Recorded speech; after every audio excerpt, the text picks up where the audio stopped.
विद्या के अधिष्ठात्री देवी माता सरस्वती को स्मरण करते हुए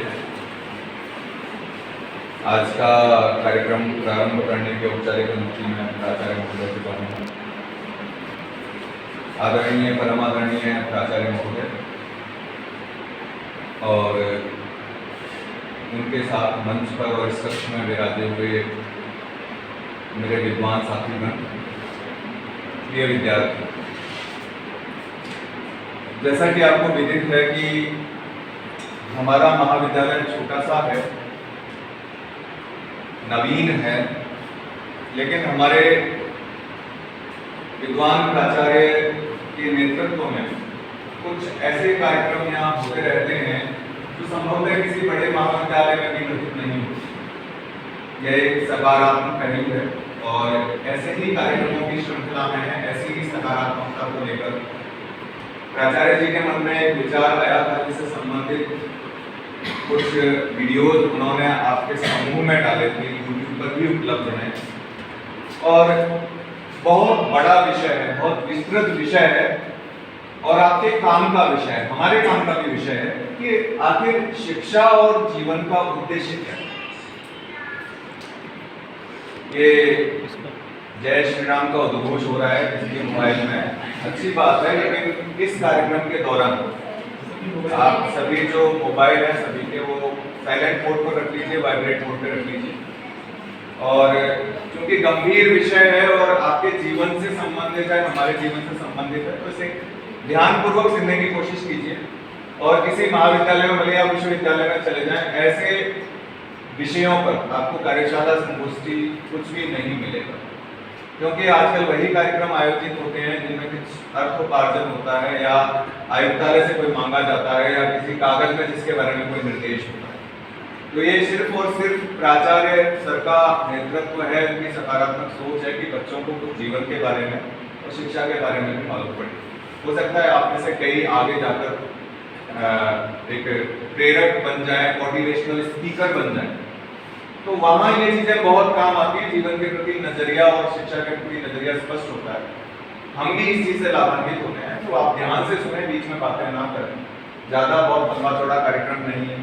यहाँ जितने भी बैठे हैं वो 2-2 या 4-4 मिनट, ज़्यादा से ज़्यादा 4 मिनट बोलेंगे और आपको समझाने की कोशिश करेंगे कि शिक्षा और जीवन का उद्देश्य क्या होना चाहिए, क्या है, क्या आप इसके बारे में समझते हो, क्या वो इसके बारे में समझते हैं। तो मैं पुनः आपसे प्रार्थना करते हुए, निवेदन करते हुए कि आप अपने मोबाइल साइलेंट और वाइब्रेट मोड पर रखें और आपस में बातचीत ना करें। जो यहाँ वक्ता बोल रहा है उसे ध्यान से सुनने की कोशिश करें, ताकि भविष्य में जब ऐसा कार्यक्रम आयोजित हो जिसका पारितोषिक आपको मिले, आपका अखबारों में नाम आए या कोई प्रतियोगिता के रूप में सामने आए, तो यहाँ से सुने हुए विचार प्लस अपने वाले विचारों को मिलाकर आप एक बहुत अच्छी प्रस्तुति दे पाएं, आप पारितोषिक और प्रमाण पत्र के हकदार बन पाएं, ताकि समाचार पत्रों में आपका नाम आए तो हम भी प्रसन्न हो और आपके परिवारजन भी प्रसन्न हो। तो इसी श्रृंखला में मैं सर्वप्रथम प्राचार्य जी के निर्देशानुसार शिक्षा और जीवन के उद्देश्य पर 3 से 4 मिनट बोलने के लिए सबसे पहले मेरे विद्वान साथी आदरणीय श्री बंटेश जी मीणा को आमंत्रित करना चाहूँगा कि वो पधारें। डॉक्टर बंटेश जी।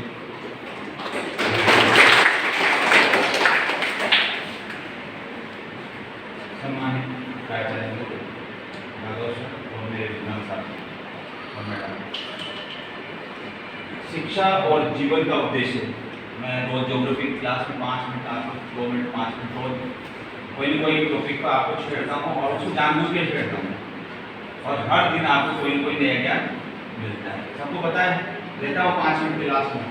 तो 5 मिनट को मेरा मकसद ये था कि जो आज का जो है टॉपिक शिक्षा और जीवन का उद्देश्य। जीवन का उद्देश्य तो आपको मैंने कई बार बताया कि आपका जब तक उद्देश्य नहीं है तो आप आगे नहीं बढ़ सकते, और आगे कब बढ़ पाओगे? जब शिक्षा होगी, जब शिक्षा होगी। अभी भी मैं जब से हिंडोली में आया हूँ तो यहाँ पर मेरे को लगता है कि आप पढ़ रहे हो लेकिन फिर भी अशिक्षित हो, क्योंकि शिक्षा का उद्देश्य तब जाकर सफल होता है जब आप डिसिप्लिन हो जाते हो। कॉलेज में आए हो तो कम से कम एक बार तो आपको डिसिप्लिन में रहना है जरूरी है। ज्ञान अर्जित करना या पोषण पालना या फिर आपको पालना, ये कोई विशेष ज्ञान नहीं है। लेकिन विशेष ज्ञान कब है कि शिक्षा तो आपने प्राप्त कर ली, लेकिन आपको रहन सहन का तरीका नहीं आती है। आप कैसे रह रहे हो, आपसे प्राचार्य महोदय या हम सारे जाते हैं, आप उधर बैठो, क्लास में बैठो, मैं बार बार बुलाने जाता हूँ, ये कोई शिक्षा नहीं है। शिक्षा ये है कि आपको पैदाइश से शिक्षित होकर आपको इसमें आना है कॉलेज के अंदर। आपको बिना टाइम होते आपको क्लास आ जाना है। आपको मैंने एक उदाहरण और दिया था कि 12 के अंदर हम लड़की देखने गए थे, एक सच्चा उदाहरण है। लड़की देखने गए हमारे आर्मी में एक लड़का था, उसके लिए तो वहां पर एक दादी बैठे थे जिन्होंने कभी भी जीवन में स्कूल का मुंह तक नहीं देखा। ये जीवन का उद्देश्य और शिक्षा का उद्देश्य कभी नहीं देखा। जब हम वहां जाके बैठे चाय पानी की, तो उन दादी ने हमसे पूछा कि आपका लड़का कहाँ तक पढ़ा लिखा है। मेरी बेटी तो 14वीं कर रही है। आप सोचो, आप जीवन का शिक्षा का कितना बड़ा उद्देश्य। आपको प्रधानमंत्री जो है पंडित जवाहरलाल नेहरू का एक पोस्ट बनाता हूँ, मैंने कोई कहीं पढ़ा था न्यूज में, पंडित जवाहरलाल नेहरू जब प्रधानमंत्री बने तो पूरे देश में घूमे थे, हमारे तरफ एक वहाँ पर आए थे। उन्होंने देखा कि देश तो बहुत रूढ़िवादिता में, अंधविश्वासों में, और आज भी है। कुछ कम हुआ है लेकिन आज भी है। अभी भीलवाड़ा का एक कल परसों अखबार में आया है, तांत्रिक विद्या द्वारा कुछ ऐसा किया गया जो उस महिला की वहीं मृत्यु हो गई। तो ये क्या है? ये अशिक्षा है। शिक्षा कब आएगी? जब आप जागरूक हो। अपन आज भी धार्मिक परंपराओं में अच्छी बात है कि आप धर्म को आगे लाओ, लेकिन उसके पीछे आपका जीवन का उद्देश्य होना जरूरी है। आप अगर राष्ट्र के लिए डेवलपमेंट नहीं करोगे तो कुछ नहीं होगा। शिक्षा एक ऐसा शब्द है जिसके अंदर आप यहाँ देखो, आप अगर नहीं पढ़ते तो यहाँ आते क्या कॉलेज में? कभी कॉलेज का माहौल देखते हैं बिना शिक्षा के? क्या कॉलेज का माहौल देख पाते हैं? जीवन में अगर किसी ने जिया है तो कॉलेज जिया है। अगर कॉलेज में नहीं पढ़ा तो सोचो उसने कुछ नहीं किया। सारी चीज़ें मिलेंगी आपको यहाँ पर। देखो, हम सारे जितने भी लोग हैं अलग अलग विषय पढ़ाते हैं। कोई भौगोलिक विचारधारा को बोलता है, कोई पॉलिटिकल साइंस की विचारधारा को बोलता है, कोई हिंदी की विचारों को बोलता है। लेकिन इसके बोलने के पीछे ये नहीं है कि आपको बिल्कुल उनको यहाँ सुन लो इधर निकाल दो। इनको मनन भी करना है। शिक्षा अपने भविष्य के अंदर, अपने जीवन के अंदर अपनानी भी है आपको। शिक्षा पढ़ गए लेकिन पढ़ तो लिए, लेकिन उद्देश्य कुछ नहीं। बहुत से आएंगे, यहाँ से आए, यहाँ जैसे बैठे थे, मैं पहले 12 कॉलेज में पढ़ाता था, तब मैंने देखे कुछ बच्चों को आज भी वो तेरे नाम बने वहाँ बैठे रहते हैं, आज भी उस सरदारी में। तो उसका उद्देश्य ही नहीं है शिक्षा का। लेकिन कुछ छात्र संघ अध्यक्ष ऐसे भी हुए हैं जो फर्स्ट ग्रेड की नौकरियाँ कर रहे हैं। उनका उद्देश्य था, छात्र संघ अध्यक्ष हैं, उन्हें सोचा कि कुछ नहीं है, उन्होंने तैयारी कर लग गए। अपन बार बार कहते हैं कि देश के अंदर ऐसे लोग हैं, अशिक्षित लोग देश को चला रहे हैं, बार बार कहते हैं। लेकिन क्यों कहते हैं? क्योंकि आपको पता है शिक्षित लोग आगे बढ़ते ही नहीं। शिक्षित लोग तो चाहते हैं कि नौकरी मिल के आराम से चैन की नौकरी करनी, बस अपन ने चुनाव आया, वोट दे दिया, लेकिन वोट भी ऐसे व्यक्ति को दे दिया जो बिल्कुल अशिक्षित है। कम से कम उसकी योग्यता देख के वोट देना चाहिए, तब तो अपनी शिक्षा शायद। अभी इतने सारे कॉलेज, राजस्थान में सबसे ज़्यादा कॉलेज खुले हैं, शायद 12%। लेकिन कॉलेजों के पीछे उसमें शिक्षा तो मिल रही है, लेकिन जीवन का उद्देश्य नहीं मिल रहा। उनको उद्देश्य, बच्चों को उद्देश्य का बताएंगे। आप BA पास हो जाएंगे, क्या करोगे? कितने सारे फील्ड को माने जाओगे? तब तक आप तभी भीड़ साकार होगी जब आपका कोई ना कोई उद्देश्य होगा। आप मैं एक किसान परिवार से बिलोंग करता हूँ, तो मैं किसान के बारे में आपको जीवन का उद्देश्य के बारे में बताता हूँ। अपन पेस्टिसाइड छिड़कते हैं, पेस्टिसाइड भी डालते हो, लेकिन आप पढ़े लिखे नहीं हो ना तो उस पेस्टिसाइड को नहीं डाल सकते, क्योंकि पेस्टिसाइड डालने से उसकी जमीन के अंदर कितना नुकसान हो रहा है, कितना फायदा हो रहा है, ये पता नहीं है। क्योंकि कल की ताजा घटनाएं सरकार काउंसिल में MP का कट्टा ले। डॉक्टर बंटेश जी का बहुत बहुत धन्यवाद। उन्होंने बहुत ही व्यवहारिक चीज़ें ली और कुछ अच्छे उदाहरण आपके सामने प्रस्तुत किए। अगर संक्षिप्त में कहा जाए तो उन्होंने कहा कि शिक्षा और जीवन को अगर आप उद्देश्य की दृष्टि से देखें तो ज्ञान, पोषण और ऊंचा लक्ष्य ये आपके पास होना चाहिए, तो शिक्षा और जीवन की सार्थकता है, अन्यथा नहीं। इसी क्रम में मैं विचार प्रस्तुतिकरण के लिए आमंत्रित करना चाहूँगा डॉक्टर राजेंद्र जी को कि मेरे विचार साथी आएँ और आपके सामने अपने विचार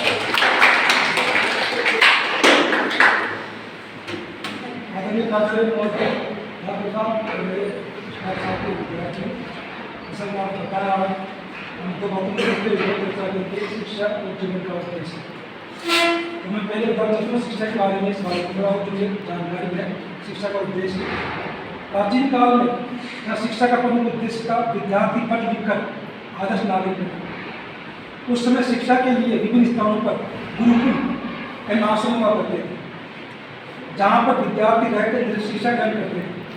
प्राचीन काल में गुरु विश्वामित्र, गुरु वशिष्ठ, महर्षि गौतम इत्यादि महान गुरु के साथ साथ एक ऋषि मुनि, जिनके आश्रम में रहकर शिक्षा ग्रहण करके विद्यार्थी बाद में आदर्श नागरिक बने तथा उन विद्यार्थियों को उस समय उनको शिष्य कहा जाता था। देश, समाज और पीड़ित तथा ऐसा लोगों की बिना किसी भेदभाव के सहायता और रक्षा करें, निस्वार्थ भाव से रक्षा करें। उस जमाने में शिक्षा का मुख्य उद्देश्य देश, समाज और पीड़ित और ऐसा लोगों की सेवा, निस्वार्थ भाव से सेवा करना प्रमुख उद्देश्य था शिक्षा को। लेकिन आज के समय में, आज के आधुनिक समय में, आज के तकनीकी शिक्षा का मुख्य उद्देश्य मात्र सिर्फ रोजगार करके जैसे पढ़ी जाए और रोजगार। आज के युग में अधिकांश विद्यार्थी का मुख्य उद्देश्य रोजगार प्राप्त करके आरामदायक जीवन व्यतीत कर लगाया गया है। यानी जब अच्छी नौकरी मिल जाए, बढ़ी जाए, अच्छी नौकरी मिल जाए, बात करने ऐसा उद्देश्य आज हो गया। आज भी आधुनिक तकनीक के जमाने में जगह जगह पर विभिन्न कोचिंग संस्थान मिल रहे हैं, जहाँ पर विभिन्न परीक्षाओं की तैयारी कराई जाती है, ताकि युवा वर्ग सरकारी और अन्य नौकरी में जा सके। आज की शिक्षा में शिक्षा पर तो जोर दिया गया है, लेकिन दीक्षा अर्थात अच्छे संस्कार पर जोर नहीं दिया गया। अच्छे संस्कार का भाव है। आज हमें विभिन्न समाचार पत्रों एवं इलेक्ट्रॉनिक मीडिया के माध्यम से पता चलता है कि दीक्षा अर्थात अच्छे संस्कारों के अभाव में लोग भटक रहे हैं। अतः हमें शिक्षा के साथ साथ दीक्षा पर जोर देना चाहिए। अब मैं आता हूँ जीवन के उद्देश्य पर। प्राचीन काल में मानव जीवन का मुख्य उद्देश्य था आदर्श नागरिक बनकर जन सेवा और जन कल्याण निस्वार्थ भाव से। और आज के इस मोबाइल और इंटरनेट के युग में हमारे जीवन का उद्देश्य बदल गया है। आज के इस युग में मानव जीवन को मोबाइल और इंटरनेट के जहाँ अनेक फायदे हो रहे हैं, तो आए दिन हमारे सामने अनेक मीडिया स्रोतों से ये पता चलता है कि कुछ लोग अपने निजी स्वार्थों के लिए इसका दुरुपयोग भी कर रहे हैं। आज के युग में अनेक लोगों के लिए जीवन का एकमात्र उद्देश्य स्वयं के लिए स्वार्थी बनकर अपना हित साधना रह गया। साथ ही मात्र कुछ ही लोगों का जीवन का उद्देश्य विश्व, देश, राज्य, स्थान व क्षेत्र के विकास और कल्याण रह गया। मात्र कुछ लोगों का उद्देश्य। मानव जीवन अनमोल है तथा मनुष्य इस धरती पर सबसे अधिक बुद्धिमान प्राणी है। अतः इस मानव जीवन का उद्देश्य सकारात्मक सोच के साथ साथ अपने निर्धारित सकारात्मक उद्देश्यों को प्राप्त करते हुए विश्व, देश, प्राण, स्थानीय स्तर पर जन कल्याणकारी परोपकारी भावना से कार्य करते रहे, इस करने की आवश्यकता है। धन्यवाद। आदरणीय डॉक्टर राजेंद्र जी को बहुत बहुत धन्यवाद। आप राजेंद्र जी से एक बात सीख सकते हैं कि हमारे बहुत वरिष्ठ साथी हैं और फिर भी देखिए कि वो तैयारी करके आए हैं। उन्होंने बाकायदा अपने विचारों को पेज में उतारा है और आपके सामने प्रस्तुत किया है। इससे क्या है कि आपके विचारों को एक निश्चित क्रम मिलता है। आपकी याददाश्त अच्छी हो चाहे ना हो, आप कोई चीज़ भूल जाएं, किसी भाव में बह जाएं, उससे अच्छा है कि आप बिंदु के रूप में आप कोई चीज़ नोट कर लें और फिर उसको कहें। डॉक्टर राजेंद्र जी ने जो आपके सामने बात रखी, उसका सार संक्षेप अगर कहा जाए तो ये है कि शिक्षा और जीवन एक दूसरे के संपूरक हैं। शिक्षा के माध्यम से जीवन का उद्देश्य आप प्राप्त कर सकते हैं और पुराने समय से लेकर आज तक शिक्षा का एक प्रमुख ध्येय रहा है आपको अच्छा नागरिक बनाना और अच्छा नागरिक बनकर अपने जीवन में राष्ट्र सेवा और जन सेवा, मानव कल्याण का लक्ष्य संधारित करना, ये शिक्षा और जीवन का महती उद्देश्य हो सकता है। बहुत ही बहुमूल्य विचार थी जो श्रृंखला शुरू हुई थी, उस क्रम को उन्होंने आगे बढ़ाया है।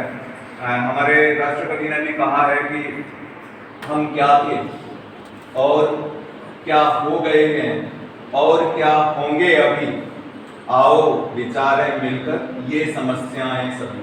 तो हम भी मिलकर विचार कर रहे हैं कि शिक्षा और जीवन का उद्देश्य क्या हो सकता है। आप साथ के साथ सोच रहे हो, हमारे साथी जो विद्वान हैं वो आपको एक दिशा दे रहे हैं, तो आप इस पर चिंतन मनन करते रहिए। और इसी चिंतन मनन की श्रृंखला में मैं अब आमंत्रित करना चाहूँगा मेरे विद्वान साथी डॉक्टर पीताम्बर दत्त जी शर्मा को कि वे आएँ और मंच पर आपके समक्ष अपने विचार रखें।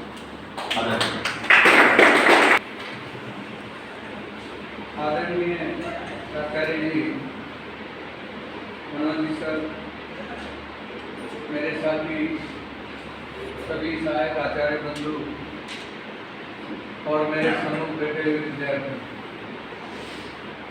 भले से बोर्ड पर जो टाइटल लिखा हुआ है आज, शिक्षा और जीवन का उद्देश्य, भले से छोटा हो, लेकिन इसके महत्व के बारे में यदि हम बात करें और इसके बारे में दूर से चिंतन करें तो हम ये पाते हैं कि ये एक बहुत बड़ा बोर्ड स्तर पर विचार रखे जाने वाला एक बहुत बड़ा विषय है।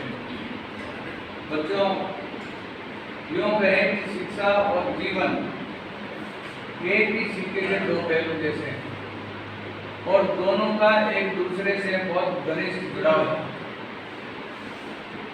सबसे पहले हम शिक्षा के बारे में बात करें, हम पढ़ते हैं, स्कूल स्तर से पढ़ते हैं, कॉलेज स्तर तक आते हैं। शिक्षा ही वो माध्यम है बच्चों जिसके माध्यम से व्यक्ति में सोचने और समझने की क्षमता का विकास होता है। शिक्षा व्यक्ति को अनुशासित बनाने में अपना बहुत ही मूल्यवान योगदान देती है। व्यक्ति को सरल स्वभाव से मृदु बनाने में उसकी बहुत बड़ी भूमिका अदा करती है। मैं कहता हूँ कि शिक्षा वो नहीं है जिसे प्राप्त कर लेने के बाद हम अच्छे अंकों से उत्तीर्ण हो जाएं या कोई बहुत बड़ी राजकीय सेवा में चले जाएं। महत्वाकांक्षा होना भी चाहिए, व्यक्ति को अच्छे अंक लाने भी चाहिए और अच्छे अंक प्राप्त करने के बाद हम विभिन्न प्रकार की सेवा में जाएं, ऐसी जिज्ञासा व्यक्ति में होना भी चाहिए। लेकिन मैं ये कहता हूँ कि यही संपूर्ण एजुकेशन का पार्ट नहीं है। शिक्षा वह है जो व्यक्ति के जीवन में तमाम प्रकार के अच्छे परिवर्तन लाती है। यूँ कहें कि व्यक्ति को पशु से देवतुल्य बना देती है एजुकेशन। शिक्षा वह है जो व्यक्ति को एक सम्मान दिलाती है उसकी विद्वत्ता के कारण। शिक्षा व्यक्ति में अनेक प्रकार से परिवर्तन लाती है। सामाजिक दृष्टि से उसे जागरूक बनाती है, राजनीतिक दृष्टि से भी उसे जागरूक बनाती है। और मैं तो ये कहता हूँ कि कोई भी समाज या कोई भी राष्ट्र, कोई भी देश उतनी ही तेज गति से तब उन्नति करेगा जब उस देश के नागरिक, तुम होनहार बच्चे हो, आगे जाकर के तुम इस देश के होनहार नागरिक बनोगे। जिस देश के निवासी जितने अच्छे एजुकेटेड होंगे, शिक्षित होंगे, मैं समझता हूँ कि वो देश उतनी ही तेज गति से विभिन्न क्षेत्रों में उन्नति करेगा। तो शिक्षा एक जीवन का बहुत बड़ा आदर्श पहलू है, इसे हमें अपनाना चाहिए। किताबी ज्ञान के साथ साथ व्यक्ति के जीवन में इन तमाम परिवर्तनों को लाने का श्रेय भी हम एजुकेशन को ही प्राप्त करते हैं। विभिन्न प्रकार के सोचने और समझने की क्षमता विकसित करती है, व्यक्ति को अनुशासित बनाती है।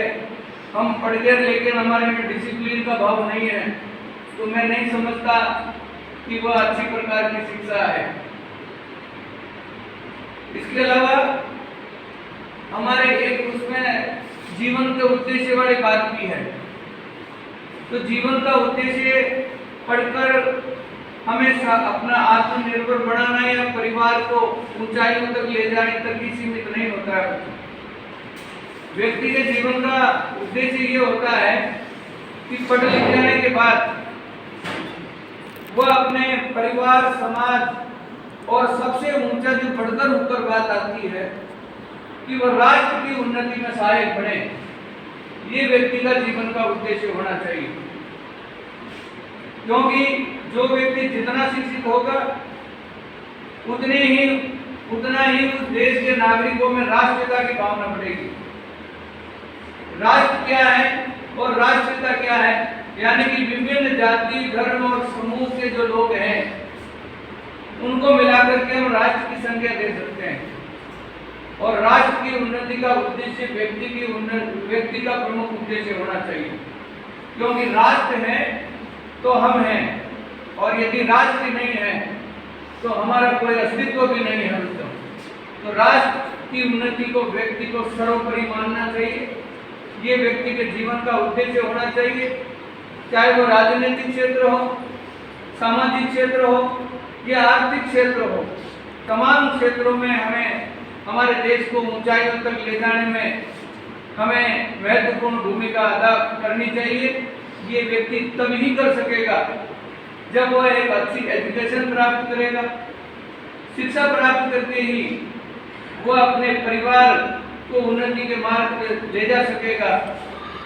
मैं जैसे लड़कियां यहाँ बहुत बैठी है तो मैं ये कह सकता हूँ कि यदि आप शिक्षित होंगी तो आगे जाकर के आप अपने एक उन्नत समाज और उन्नत परिवार का निर्माण कर सकेंगे और देश की भावी पीढ़ी को एजुकेशन दिलाने में बहुत बड़ी भूमिका अदा करती है।